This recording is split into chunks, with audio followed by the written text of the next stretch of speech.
I'm Michelle in Boston. And I'm Tequina Boston. Invite historical drama fans you know to subscribe to Historical Drama with the Boston Sisters wherever they enjoy their favorite podcast. Subscribers receive notifications about new episodes and bonus content. Sign up for our newsletter on our webpage at michonbostongroup.com/Boston Sisters or on our Instagram bio link at Historical Drama Sisters and receive news and announcements about upcoming podcasts and historical drama activities. Enjoy the podcast, and thank you for listening. Welcome to Historical Drama with the Boston Sisters, where we talk about historical films and series as windows to the past and mirrors of the present. I'm Michelle in Boston. And I'm Tequina Boston. Historical Drama with the Boston Sisters has recorded several podcasts where World War II was the historical setting. Oppenheimer, The New Look, World on Fire, and The 688. In this podcast, we explore World War II from the unique perspective and journey of a 9-year-old biracial boy named George, played by newcomer Elliott Heffernan, in the 2024 film Blitz. Blitz is written and directed by Academy and BAFTA-Award-winning filmmaker Steve McQueen. In an in-conversation event at the UK's Imperial War Museum, Steve McQueen said the inspiration to write Blitz came from both his experience as an official war artist during the Iraq War and an archival photograph in the Imperial War Museum of a Black boy evacuating with other English children during World War II. Steve McQueen's Blitz follows George's epic journey in World War II London after his mother Rita, played by Saoirse Ronan, sends him to safety in the English countryside as part of Operation Pied Piper, a government plan to evacuate citizens, especially children, from London and other cities and towns, which were the targets of Nazi Germany air bombing raids known as the Blitz. The word Blitz is taken from the word Blitzkrieg, or lightning war. The Blitz lasted from September 1940 to May 1941. But George doesn't want to go to the countryside and be separated from his mother and grandfather, Gerald, played by Paul Weller. Defiant and determined, George makes his escape to return home to East London. As George embarks on this adventure, he finds himself in immense peril, while a distraught Rita searches for her missing son. What we also see in the film is while George navigates the chaos of the Blitz to reunite with his mother, he's also moving towards another destination in how he sees himself in the world.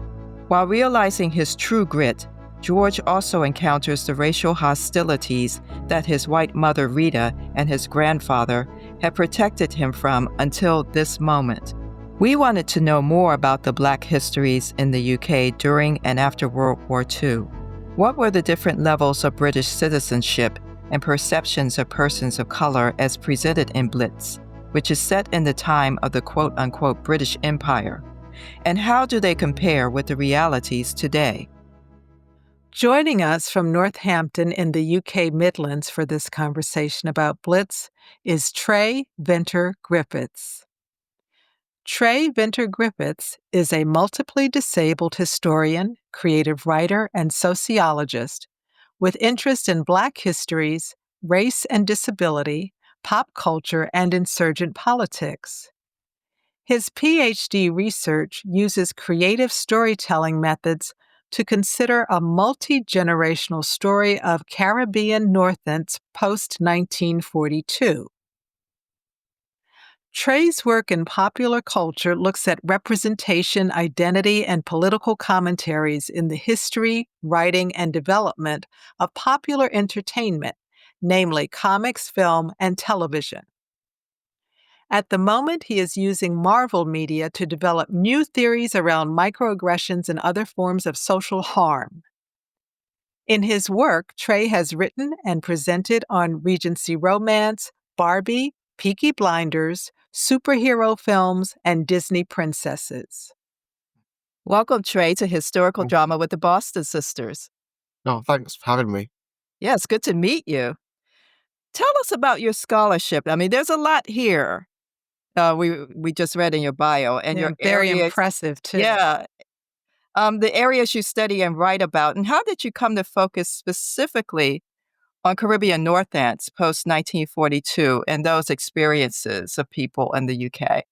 I'm going to start just by talking about I guess, Northants. Um, so, Northamptonshire is a county in the UK East Midlands, and it's the place my great grandparents came to in the 1960s as part of the post-war Windrush boom. So, for people that are listening internationally, following the war, there was a huge labour gap in Britain, and many Caribbean people came um, to Britain to work, and my great grandparents were part of that. So my mum's grandparents came to Northampton at that time. My grandmother and my auntie were children when they came to the UK. So my grandmother was 9 years old when they arrived. I think it was 1962, and my great auntie was 1.5, and many of that generation left children behind as well in the Caribbean. So they left my great uncles in the Caribbean who didn't come to Northampton until I think it was 1965, 66. Um, and they also left other siblings behind as well who didn't come to Northampton. So there was a lot of split families back then. Um, so that's the topic of my PhD is also part of my family history as well. So yeah, that's how I came into it. And then there was a lot of families like my great grandparents who came at that time from even early from the 1950s, and into the 60s, and they came here to work, but they did all sorts of things as well, contributed in terms of sports and employment, politically. Um, yeah, so there was a lot of things that went on in Northamptonshire in that time, as they went on in a lot of the areas across the UK. But probably most of the things that make it to TV and film and the major, like the Black history books and so on, are focused on the big cities. So I think my research focuses on, like, I guess, a black town and rural, like, countryside experience, which decenters, I guess, this idea of, I guess, a so-called like urban blackness in Britain. I think in the States it's sort of similar in the numbers of text that um, you find a lot of like Black American history books about, say, the South as an example, and then but you might not find something about the Midwest as another example. So what is it like Right. to be Yeah. Black in the Midwest, where life might be very different to, say, the South or even to the major cities in the United States. So I think so that's basically my research topic is both personal in terms of my own history, but also most of the Black British history texts that we have about that time period are focused on major cities like London, so inner city London, Birmingham, Manchester, and then if you when you want to go further north than that, it gets a bit difficult because even the north is also discriminated against when it comes to um, representation in terms of Black history in TV and films and things like that. So I think that's why my PhD is quite important in the sense that it's given focus to a very specific area, um, and it's not general in what it looks like. It's a very specific area, and it looks at very specific communities and people that I've grown up knowing as well in some cases, um, and also my mum's generation as well. So my mum's so Generation X as well. So I did interview a lot of people of the generation who were born, I guess, from the late 60s up to, I guess, the end of the 70s as well. Um, so yeah, that's my PhD. And then the other work I do is, so my other two main projects are the Marvel projects. So I basically used I guess, the Marvel mythology around multiverses and things like that to Mhm. think about um, how racism might work not just on a physical level, but also on a metaphysical level. And there's been research on this sort of stuff already about how racism isn't just about what happens to you physically, but also like things like time as well. So racism changes your perception of time. So that how you relate to time and nowness can be affected by consistent exposure to microaggressions and things like that. So I thought about how basically the Marvel mythology might be a good metaphor for that. So metaphors and imagery and things like that. So time, space, spirit, and I know within Black spaces as well, this idea of spiritual misalignment due to racism can be things we talk about, but it's not something I see written about as much. So what does racism do to how you feel about yourself within your spirit as well? And that can't be measured in the way that academia measures things. So I think comics and science fiction texts are quite good when it comes to thinking about that. Other films like Inception as well. I like Christopher Nolan films. Oh, yeah, I'm Doing that. familiar with that film. Yeah, yeah. So Inception and things about consciousness as well. And also the more recent film Tenet, which I think a lot of people didn't like it as well when it came out. But I quite like that movie. And what Tenet says about time and the directions of time, and also how racism warps your ability to perceive reality in the same way as other people who don't experience it perceive it. So I think like these sorts of sci-fi texts are quite good, I guess, tools for creating new types of imagery around social harms and violence and things like that. And then my other project is actually I do work on Jane Austen as well. So you are busy, Tré. Yeah, you're very busy. I've got 3 colleagues in the States. One is Amanda Way Prescott, who works at the Den of Geek magazine. She does a lot of work with them, and she writes a lot of Doctor Who and period dramas there. And I met Amanda, I think, during the whole controversy around Poldark. I think that was 2015. And yeah, so that's how I met Amanda, and we've been in contact ever since. And then also our other colleague, Bianca Hernandez-Knight, who's also a historical costuming expert when it comes to stuff like that. So Amanda's a journalist, so an entertainment journalist in TV and films and things like that. And then Bianca is also a costumer. And then there's also Adrienne Garcia-Spett, who is also a writer. And then our other colleague, Carrie Sinanan, is a historian. And then we just talk about this stuff all the time.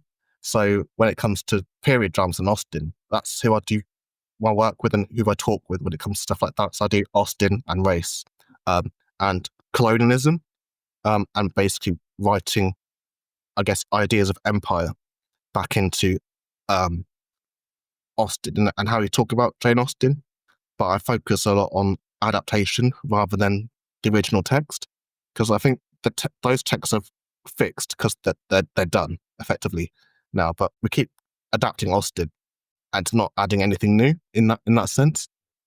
So I think TV and film writers can do more for how history is produced as well.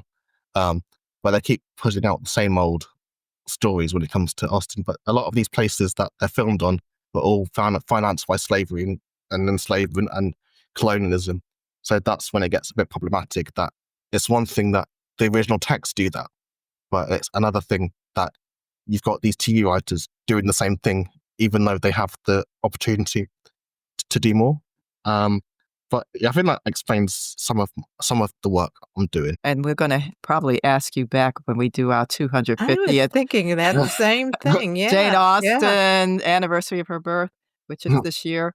One of the things I was thinking of when you were talking about Marvel and the multiverse, yeah. Multiverse, Yeah. which I'm kind of familiar with that, is how Blitz, in some ways, the chaos of the Blitz sends George into a situation where time is just shattered.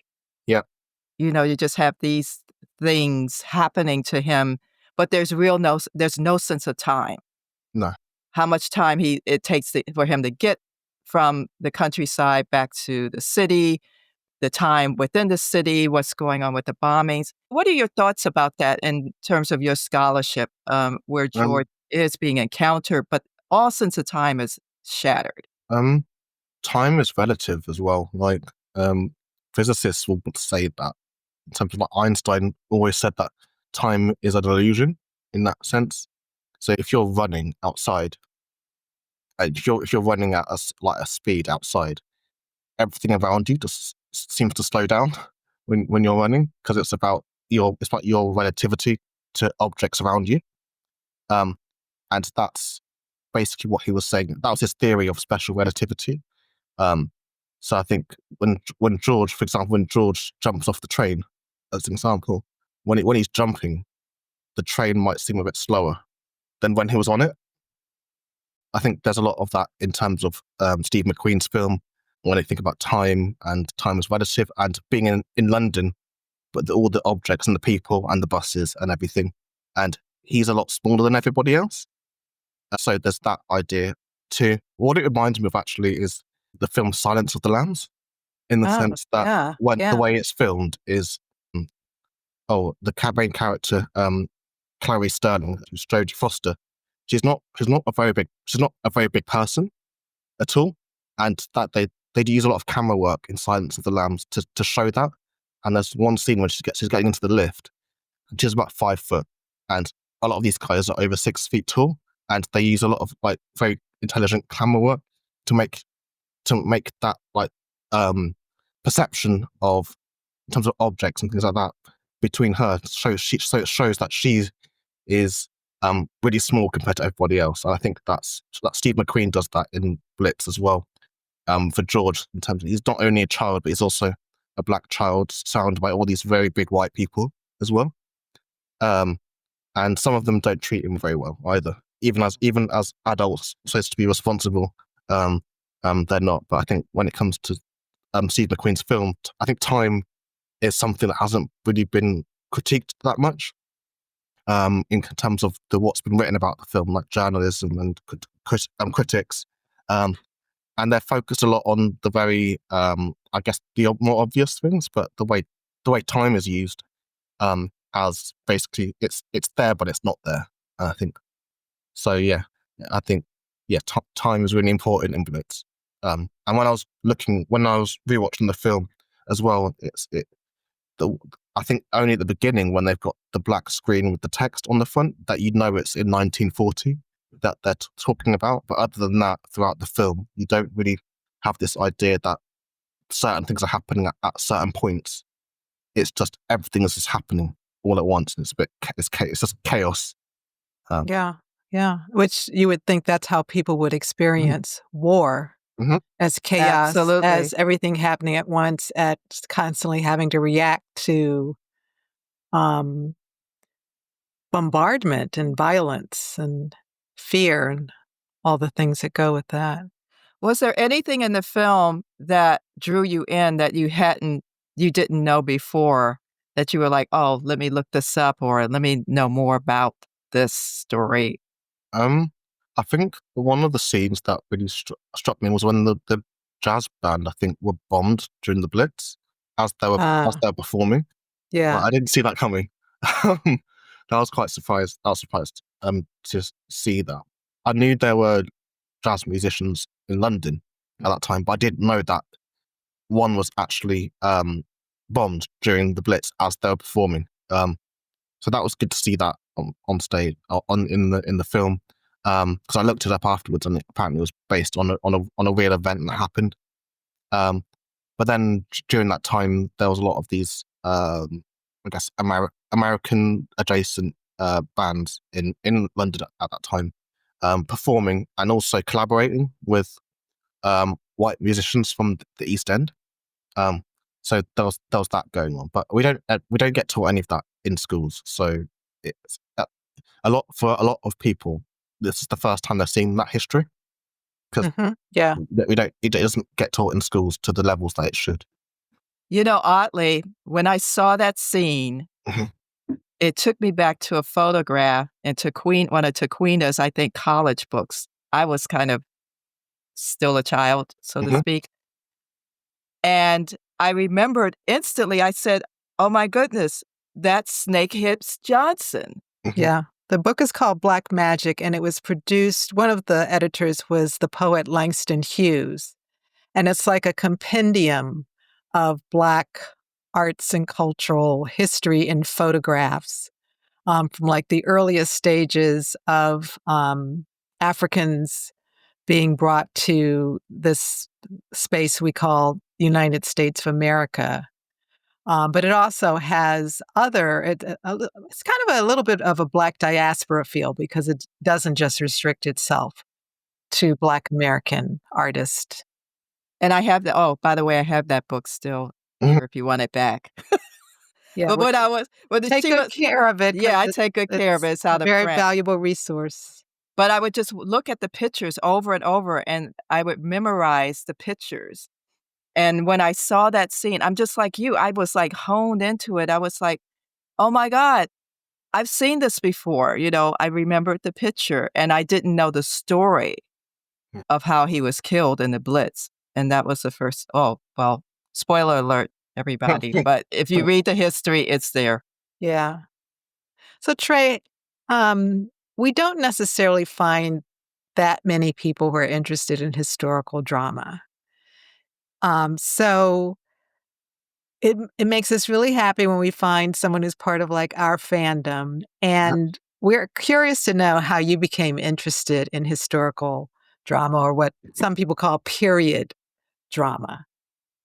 The first thing was growing up watching what we'd call, I guess you'd call them like golden age, like black and white movies and Oh, these sorts of TCM films.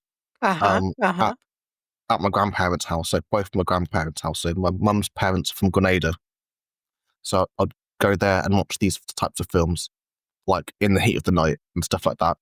Sidney Poitier, like these sorts of very classic films, and Brief Encounter, and like those sorts of films. Then I'd go to my other grandparents' house, and they're from Jamaica, and then my grandmother would put stuff on like The King and I, so stuff like that. Okay. So Yeah, I'd yeah. get, and you'd have like MGM CinemaScope type films. So I would have been like 5 and 6 years old watching these sorts of films, and I guess that was my introduction to, I guess, period drama. Um, and then later on, I would watch things like My Fair Lady, and yeah, it was very much like it was the musicals first, and then it was more serious dramas, and then it was things like The Godfather as well, which, even though it's not marketed as a period drama, it is a period drama. Oh, absolutely. Yeah. Yeah, it is. Yeah, yeah. So things like that, and Bugsy Malone as well, and stuff like that. And then I guess more recently, it was people like Amanda as well. So so the people I mentioned, Amanda, Adrienne, Kerry, and Bianca, and just like having like group discussions around these shows that keep getting made. So it's that sort of stuff. So that's over like the past 10 or so years. So I think that's how I got into period drama, but also the fandom groups. Because even though I like watching these programs, there's a lot of gatekeeping within fandom as well when it comes to period drama, and it's a lot of racist gatekeeping in fandom, especially over things like Jane Austen. And that's basically how I met Amanda as well, is fighting racist white women in these Jane Austen groups, saying that we shouldn't have empire discussions about Austen because those aren't in the books, and just the time policing and all that stuff. So that's what got me into period drama, is that they want to gatekeep so much. They don't want you to have it. So if you're going to tell me I can't have something, I'm going to want it more. So there's Yeah. there's that side of it too. But yeah, I got into period drama through fandom discussions, but also I guess the family connections to that as well. Like quite a number of members of the Windrush generation do like the old time classics because that's what they grew up watching. Mhm. That was what was on English TV back in the 1960s and the 70s and the 80s and so on. And many of them hold on to those those sorts of stories too. So that's what was passed on to me as a young child. I'll be 30 this year, and people of my age, a lot of people my age grew up watching that stuff because it was all the reruns were on TV, and even stuff like Inspector Morse as another example. Yeah. All the reruns were on British TV even after it had finished. So yeah, it's like all of that stuff. And then more recently, I've been watching more crime, so more period crime. So I'm watching the Inspector Morse prequel, Endeavour.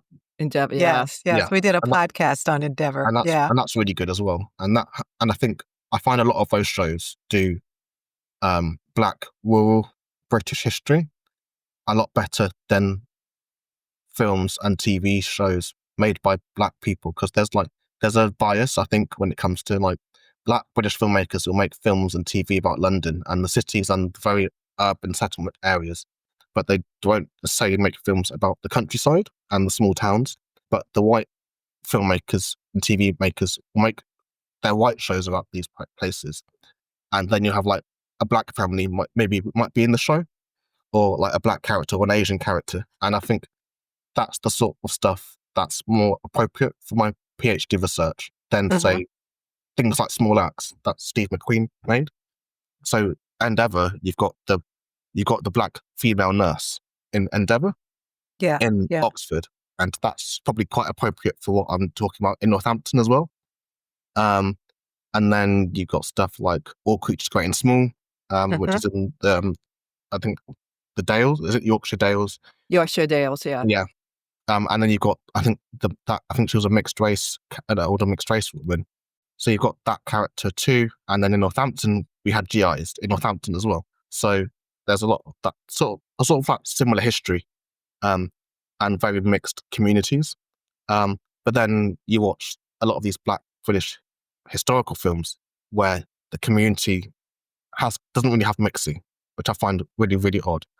Coming from a place where I did a lot of interviews for my PhD, and people talked about Black American GIs coming and having fights with the police over racism, but also the numbers of white women that would go into the clubs that were like GI clubs, and then had children with the GIs as well. So there's a lot of that sort of storytelling too. So I think there's a lot of crossover between my drama of period drama and my PhD, and the narratives I want to see produced are being made by white people in period drama, but not necessarily the filmmakers and the TV makers that look like me and share my culture and things like that. So that's another thing to think about, in the sense that most of the representation that I get is in stuff like Call the Midwife and Endeavour and All Creatures Great and Small,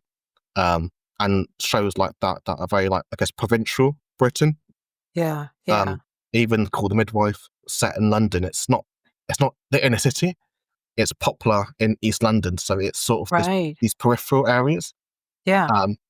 And you got Oxford with Endeavour as well. And yeah, so a lot of these period dramas are set in the provincials, and then you've got Black British filmmakers making stories that are set in the very inner cities, which is completely outside of my experience as well. So I think, yeah. Actually, what you said, it mirrors most countries. We have also a rural, suburban, urban. I don't want to call it divide, but it's a different experience depending on where you are regionally. Mm-hmm. Yeah. And also even our quote unquote Great Migration stories, we have a lot about people who went to Harlem, maybe a few more about those who ended up in Chicago and Detroit, and just beginning to get those stories about people who went west, who ended up in California and even places like Washington State or Wyoming, and I had a classmate who was from Iowa at Howard University, and when she told us she was from Iowa, we're like, there are no Black people in Iowa. But, yes, there are quite a few. You've been enjoying Historical Drama with the Boston Sisters. a podcast where we talk about historical drama series and films as windows to the past and mirrors of the present. Visit our webpage at michonnebostongroup.com/Boston Sisters. Share this podcast. Join our historical drama community by signing up for our newsletter to stay up to date on future episodes and bonus content. Now, back to our podcast conversation. You had brought up about the GIs and the clubs. This isn't quite the same, but in Blitz, we do have a scene where George's father, Marcus, who's played by C.J. Beckford, and Rita, his mother, who's played by Saoirse Ronan, are enjoying themselves at a club. And it's a club where there's a lot of social mixing, as you were talking about. You have not only the black and white, but we see some Asian folks there as well. And in the U.S., this is a time of Jim Crow. I mean, even our military was segregated, and we were supposed to be, all fighting for the same thing on the same side.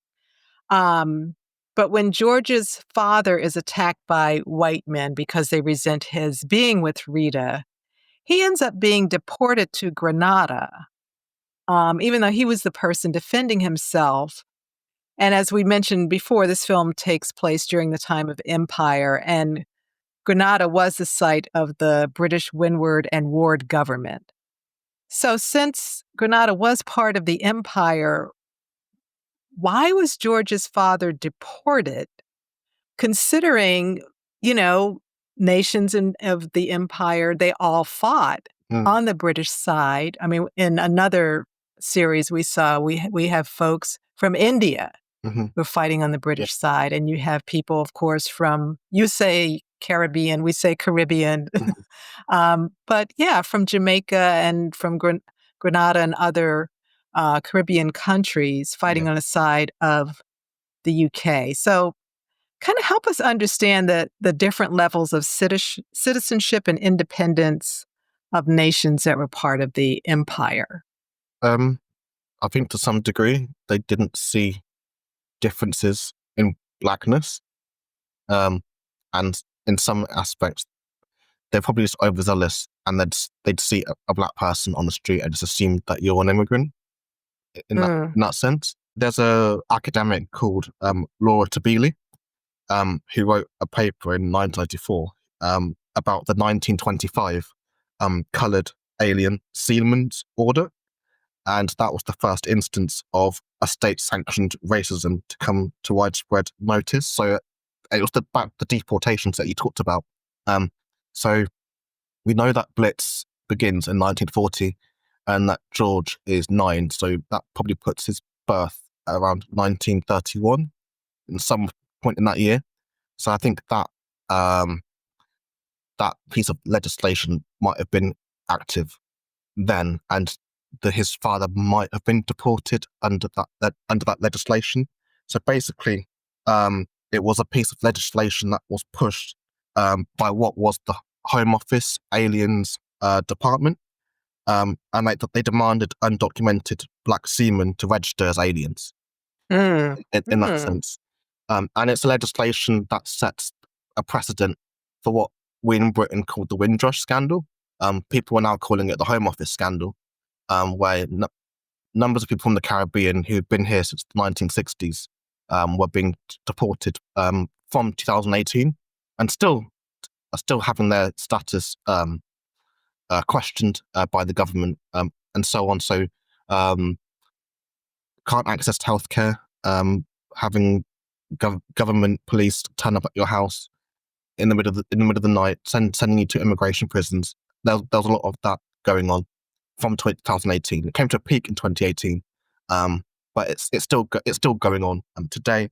So that legislation was for black seamen, but the people that were carrying out the legislation might not have seen a difference between black people. In some aspects, they'll just see your skin color and what you vaguely look like, and just assume that everybody is the same. And I know in some cases, black British people that were born in this country were also discriminated against under that. So threatened with deportations, and they're having the ability to work threatened at the same time. This legislation was also, a foreshadowing of what happened to George's father, who may have been in the Merchant Navy as well in the early 1930s, where that popular racism that we saw in the film was basically exploited by the police and the government and so on. So they basically just took people's prejudice and just ramped it up to an institutional level. And I guess like today's language of institutionalized racism would come into play there too. But then, like, I think in order to talk about 1930s, you have to go back to the war as well. So black soldiers fought in the war, as you've said already, and then they came back to Britain looking for jobs, like many of the white soldiers were, and they were in competition for jobs with the white soldiers in the hiring yard and so on. And that led to a mass outbreak of so-called like race rioting across the country. And I wouldn't call it a riot. In many cases, they were just white terror campaigns, like these white men wandering around streets of Liverpool and Cardiff looking for black and Asian men to kill, and women in some cases. But a lot of it was the widespread white terror campaigns in places like Liverpool and Cardiff. So the popular attitudes were mainly because they didn't want these so-called immigrants taking their jobs, but also a lot of these white men didn't like the fact that white women liked to date black men and Asian men, and men of color. So there was also, I guess, the sexual competition as well. And many of these white women preferred men of color as well.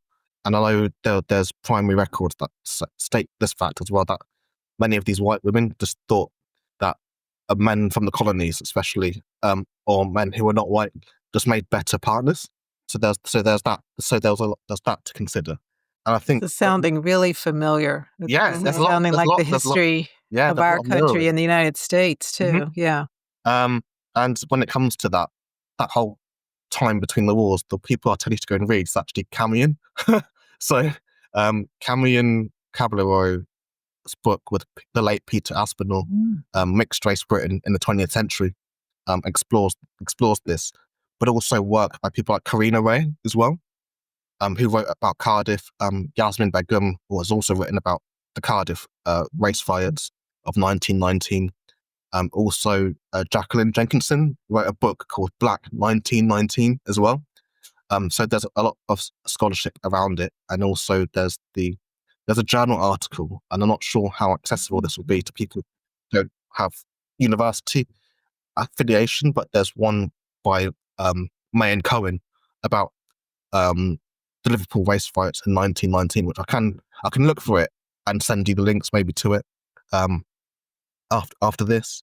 But that whole popular prejudice of the public was exploited in 1919, and it just travelled through the years.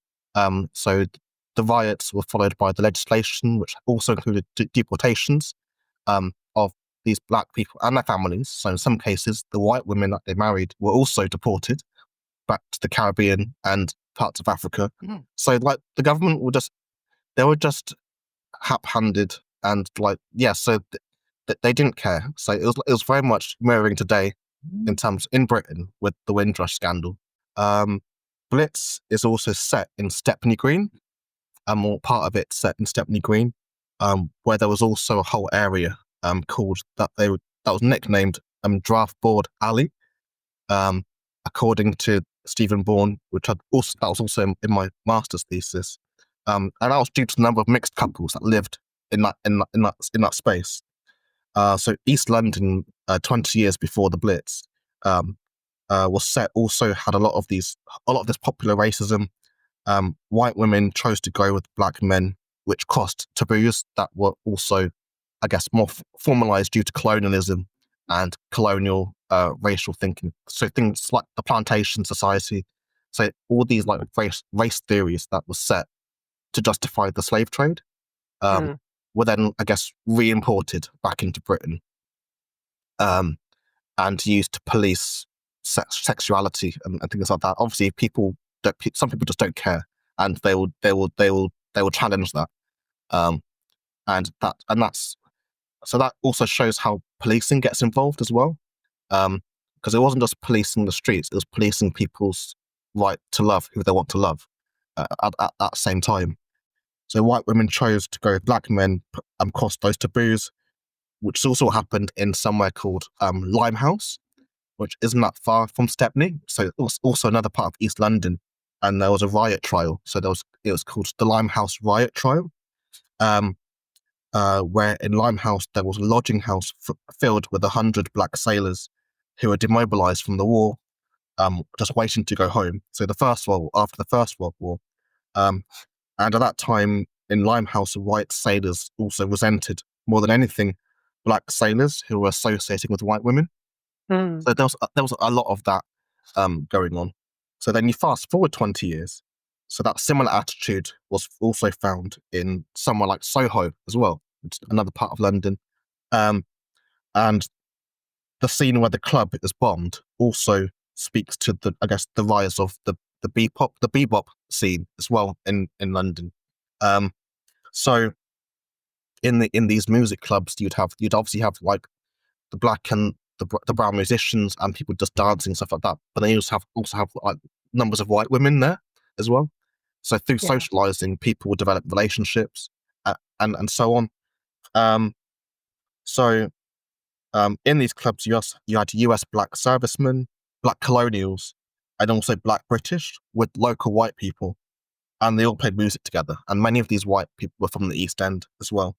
And that also included the relationships that happened with white women. And one of the main reasons for the policing of the bebop scene, I guess that was between 1945, so the end of the war, and 1950, was because they didn't want white women in relationship with numbers of these black men. So it's a lot of it is to do with sexuality and also past like job competition and things like that, as what happened in 1919. But then it wasn't just Britain either, or the US, like Europe at that time. One quote said Europe fell in love with black men, including in UK and Germany, especially numbers of the US soldiers who were stationed in Britain and Germany at that time. There was one book by Ray Kinsella, and he talks about this in his research on the bebop scene in London. And when he talked to the children of the war generation, so the children whose parents were in the part of the war, many also have stories about black soldiers, or hearing about them, and also parties on the military bases during the 1950s. So where I'm based in Northampton, there were several military bases nearby, and people still have stories about black American servicemen partying in Northampton and nearby towns Wellingborough and Kettering during the 1950s and even into the 1960s as well. I don't think people realise how recent a lot of that history is. But yeah, I think that basically just covers a lot of what went on in Blitz and the reasons why he was deported and why those white men reacted so violently as they did. Because it wasn't just that he was black; it's that she was choosing him over them, and it's that resentment. And I think some of it is, it's deeply psychological and it's perverse, and there's probably a deeper psychological debate around it as well, I think. Well, speaking of that psychological piece of Blitz, another scene that's really stuck out for me was the scene in the arcade. And the Empire Arcade. The Empire Arcade. I'm sorry. It had a distinctive name, Empire Arcade. And that's where George really, I think, encounters his own racial identity. Yeah. He sees displays of the confections in front of backgrounds of sugar plantations, which I'm going to assume that the pictures are of enslaved black laborers. And there are these black mannequins behind the glass with exaggerated features that reinforce those stereotypes and prejudices that usually accompany those images and those depictions of Black people. What do you think Steve McQueen was communicating? I mean, I think you just said it when we were talking about George's father and mother and that scene outside the club. But why do you think he included this scene in the film as maybe a commentary on British perceptions of people of color? What do you think he was trying to say to his audience? I think to some degree he was saying that racism isn't just in personal acts and physical acts. It's written into art and arts and culture and everything that makes Britain what it is. You'll find some aspect of racism in it. So it's not just racism as something that's done between people. It's also a cultural thing as well. So what makes Britain fundamentally British is white supremacy.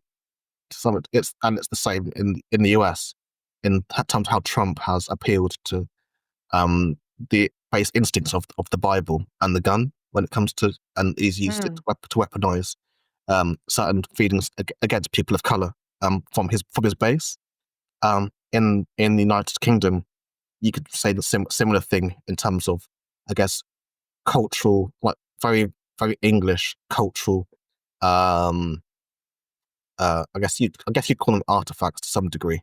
That to some white people would be seen as a place of, I guess, belonging and home, but then at the same time they're also very very offensive.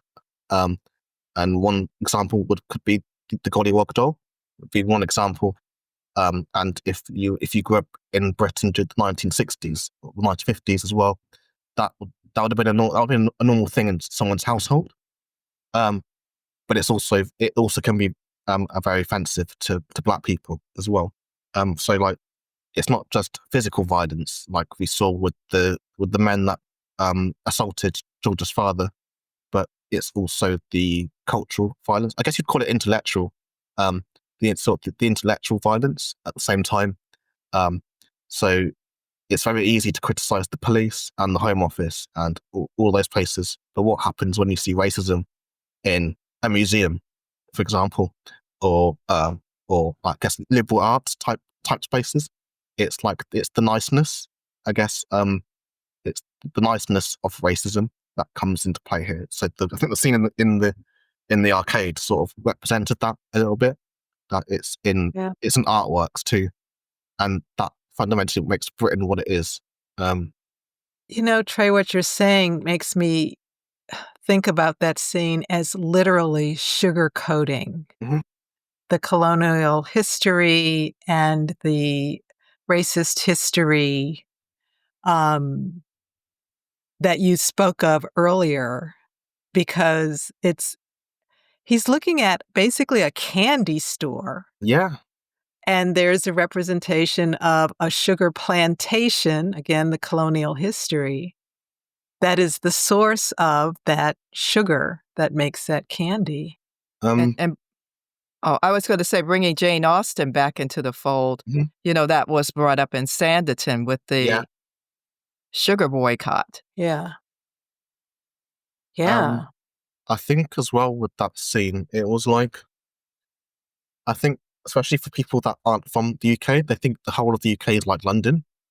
And I think the more you go out into the UK, the more you see that sort of stuff. So once you leave London and you start exploring the sticks, so the rural areas and the provincial and what we call like the hinterland areas, you start to see the underbelly a bit more. Like it's not, even though London's got problems and there's racism in London and whatever, you can see that sort of that cultural element that people like the I guess the nostalgia of whiteness somewhat, bit more in say areas like the home counties being one, where you'll find pubs with blackface as the main symbol on the as the insignia on the edge of the pub, and that happened in Stroud in Gloucestershire, where there was a whole protest around it, and So those sorts of things become a bit more, I guess, easier to find. The more you go to places where there isn't that depth of Black people and, I guess, so-called diversity in these areas. So I think what that scene represented for me is also, for me, growing up somewhere where you're more likely to find that. So you go to charity shops, for example. In the I guess in America you call it thrift stores. Thrift stores, Thrift yeah. stores. You go to those places, and you find stuff like that as well. So you find those sorts of, I guess you call them memorabilia to some people. So I think, a lot of what Georgia's experience in the provincial spaces, we're still having those battles, trying to convince people that these things are horrible things and should be looked at in context. But then the way Britain is represented in period drama and films is that everywhere is like London, and it's not at all. So I think, I think that whole idea of, I guess, Britain being less diverse melting pot is that most of the programs that we get and films we get are actually set in London, or they're set in other cities where that diversity might be a bit more in certain areas. But in the villages and the countryside, some people are the only Black family in their village, and they have been for like 50 years. And one of my friends is like that. She told me all about it. But so there's that sort of thing too. But yeah, I think that scene was really powerful for me. But on the other side, I also wanted to see what would the film have been like had George not jumped off the train. That's what I would want to know. Yeah. That's okay. what if. That brings us to this question. So, given your interest in historical films and your scholarship, what are the stories you'd like to see made into historical films or dramatic series? What are the stories you want to see? Yeah, basically, what if George hadn't jumped off the train? I would have been interested in that story and what his experience would have been like in the countryside. So the film, the Railway Children Return, was like that, I think, and you had a lot of these African American soldiers in, I guess, Yorkshire during the Second World War, where there was a mini riot, and that sort of story, because there were stories like that, and there was also Kate, the historian Kate Warren, wrote a book about it. I think it was about the African Americans in, I think it was Cornwall. I think it was about the Lawns. There's a place in Cornwall called Launceston, and there was race riots there during the Second World War, for similar reasons that I talked about in terms of the 1919 riots, but also white American troops brought their Jim Crow prejudice with them and tried to implement it in the UK, and to some extent it didn't go down well, and there were certain skirmishes like that. So I think those sorts of films would be good, but also just films about Black people where race isn't the primary topic, because that's one of the big things from a PhD is that whilst racism was a thing, it wasn't the only thing that a lot of these people thought about in their day-to-day lives. And as kids, they told me that everyone played together to some extent. So I think when it comes to period dramas, I think more films about especially Black children, and just and children just doing child stuff and just being stupid and making mistakes and seeking adventures and being allowed to grow up in the right way. And I think to some extent that's been lost today with the next generation of kids, and they're all they've had these smartphones thrown at them, and now it's AI as well. And those ideas of childhood have been, I guess, eradicated, of playing out on the street and being outside and fun and all that stuff. It's being rewired, I guess, for the next generation of kids. And I think films is a good place to see that, and how it was. So I think The Railway Children is a good example for that. Both the sequel and the Bernard Cribbins film in the 1970s. But yeah, I think that's what I'd like to see. Blitz, written and directed by Academy and BAFTA Award-winning filmmaker Steve McQueen, is available on Apple TV Plus for rent or with a subscription. Share this podcast with someone you know who will enjoy the conversation. Sign up for the e-newsletter to stay up to date on new podcasts, bonus episodes, and historical drama-related activities. You can find the link on our webpage at michonnebostongroup.com/Boston Sisters. Subscribe to Historical Drama with the Boston Sisters wherever you enjoy your favorite podcast. Leave a review. Michonne and I hope you'll give the podcast 5 stars. Follow us on Instagram at Historical Drama Sisters and on Facebook at Historical Drama Boston Sisters. Like and share Historical Drama with the Boston Sisters on your social media. This is Michonne Boston. And this is Tequina Boston. Thank you for listening.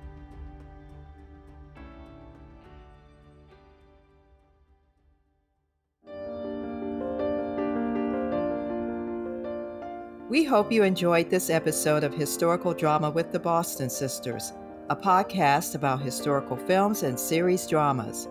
Visit our webpage at michonnebostongroup.com/Boston Sisters. Tell us what historical dramas you're watching. Who knows? We may do a show about it. Sign up for our newsletter, subscribe to the podcast, and share it with the people you know who binge on historical drama.